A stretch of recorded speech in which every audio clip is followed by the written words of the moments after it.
Hi everybody, my name is Juanita Michelle. I am the proud owner of Perk Coffeehouse and Wine Bar. In 2011, 2012, I knew that I needed to do something enterprising because I had this long path of education that I had to finance. I first wanted to open Harold's Chicken. I did try for nearly a year to make moves on that. Just didn't happen. So I went back to the idea of opening a coffee house. I was a early 40-something professional woman. I was living in the northwest quarter of Dayton. There was no specialty coffee in the city proper. Not a whole lot of amenities. So I really wanted to create a space where I could gather with my friends. We could have a good time. We'd all be safe. We all have a good time. Maybe a little sophistication, kind of cool. The topping, the cherry on top would be music that we love. So we would have all these cool things. And that's where Perk started. We didn't actually open the coffee house until 2015. It was a dream coming true.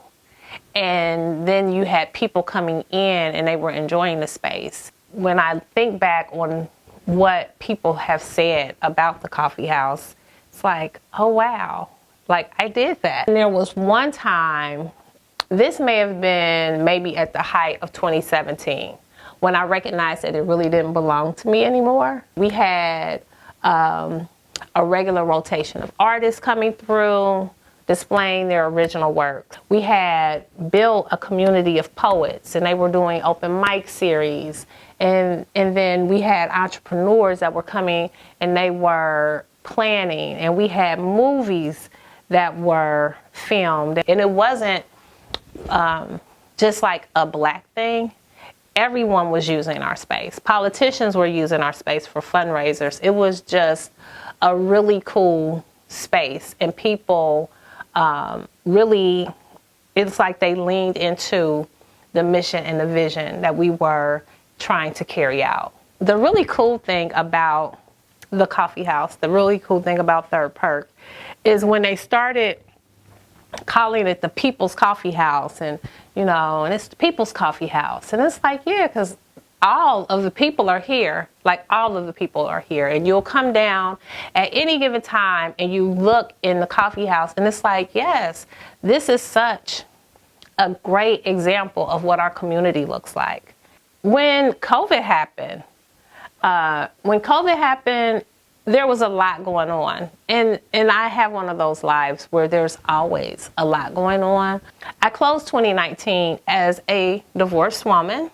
I started over, and at the height of COVID, at the very beginning, here I am in this barely furnished apartment. I was having problems with my wrist, and I thought that I would be having carpal tunnel surgery. There was some mechanical things that needed to happen in our original location. Our lease was up, and it was just the perfect time to say, we'll stop. So when people came outside, that space on Fifth Street was empty. What I had hoped was that the governor would hold us inside in just enough time for me to say, hey guys, I've got a new space. But that's not what happened. We did find a new home on 3rd Street. So now Perk is on 3rd Street. In the Fire Blocks district.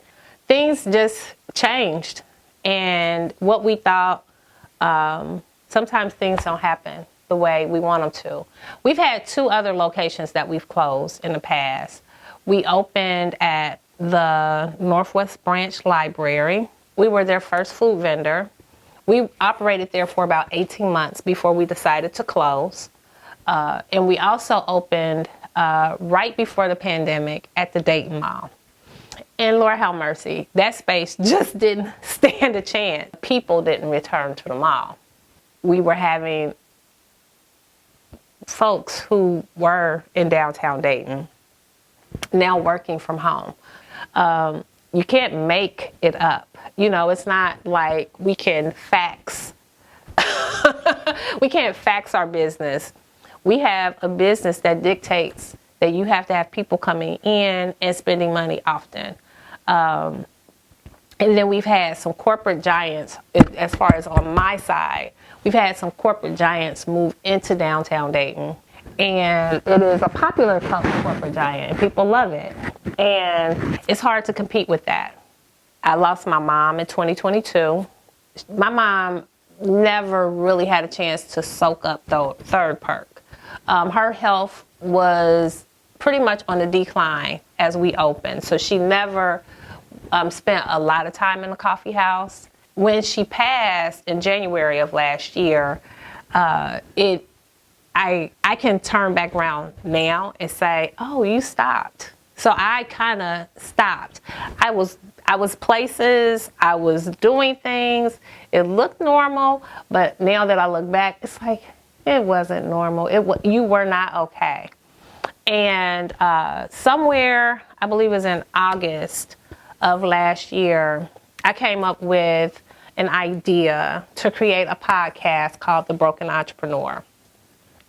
And when I talk about the broken entrepreneur, the real premise of everything is that things can be fixed. I want entrepreneurs to know that everybody's story isn't Instagram worthy. Everyone's story isn't one of glamour and prestige and millions of dollars. And sometimes if we understand how to pivot, refocus, retool, and relaunch, that we can experience those successes. Since opening at the corner of 3rd and St. Clair, magic has happened there too. So the magic continues to happen. And I hope that that corner stays abundantly full as we give this new life to Third Perk.